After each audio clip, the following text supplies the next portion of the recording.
Разница между прошлым и мечтой часто всего лишь один шаг. И это шаг в неизвестность. Комфорт вашего знакомого ада или непонятный, неизвестный, но свободы. Мы часто держимся за токсичное то, что у нас уже есть, и боимся пойти туда, где присутствует неизвестность.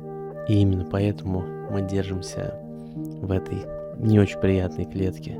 Отпусти, освободи место для бизнеса, любви, отношений, для всего что угодно.